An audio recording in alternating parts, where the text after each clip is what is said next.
मूल अधिकार और विधि अनुच्छेद 13 में विधि शब्द की व्याख्या की गई है, जिसके अनुसार यदि मूल अधिकारों एवं संविधान के निर्माण के पहले की विधियों पूर्व संवैधानिक विधि के बीच टकराव होता है, तो मूल अधिकार पूर्व संवैधानिक विधियों को ढंक लेती है, जिसे न्यायपालिका ने आच्छादन का सिद्धांत डॉक्ट्रिन ऑफ इक्लिप्स कहा।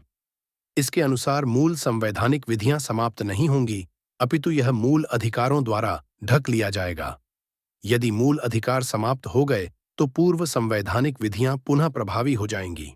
वर्ष 1960 में निर्मित विधि पूर्व संवैधानिक विधि का उदाहरण है। संविधान वर्ष 1950 में लागू हुआ, जिसमें मूल अधिकारों का प्रावधान किया गया। अनुच्छेद 13(1) राज्य के द्वारा ऐसी विधि का निर्माण नहीं किया जाएगा जो भाग 3 में वर्णित मूल अधिकारों के विरुद्ध हों या प्रतिकूल हों, तो ऐसी विधियों को न्यायपालिका द्वारा असंवैधानिक घोषित कर दिया जाएगा।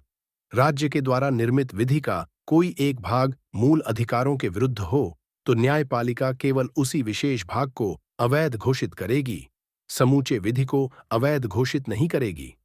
न्यायपालिका के द्वारा विधि के वैध एवं अवैध भागों के बीच अलगाव किया जाता है, जिसे पृथक्करण का सिद्धांत डॉक्ट्रिन ऑफ सेवरेबिलिटी कहा जाता है। अनुच्छेद 13(2) अनुच्छेद 13(3) में विधि की परिभाषा है। इन विधियों में अध्यादेश, उपनियम, विनियम, प्रथा और अधिसूचना भी सम्मिलित है। राज्य विधानसभा अथवा भारतीय क्षेत्र में किसी भी अधिकारी द्वारा निर्मित विधियों को भी इसमें सम्मिलित किया जाएगा। 24वें संविधान संशोधन 1771 द्वारा अनुच्छेद 13(4) जोड़ा गया। इसके अनुसार अनुच्छेद 13 में विधि का उल्लेख किया गया है, जो संविधान संशोधन विधि से पृथक है। संविधान संशोधन विधि अनुच्छेद 368 के अंतर्गत निर्मित होती है, जिसके द्वारा संविधान में कोई अनुच्छेद अथवा भाग जोड़ा जाएगा अथवा इसे परिवर्तित एवं समाप्त किया जा सकता है। संविधान संशोधन के द्वारा मूल अधिकारों का उल्लंघन किया जा सकता है, क्योंकि अनुच्छेद 13 के प्रावधान संविधान संशोधन पर लागू नहीं होते।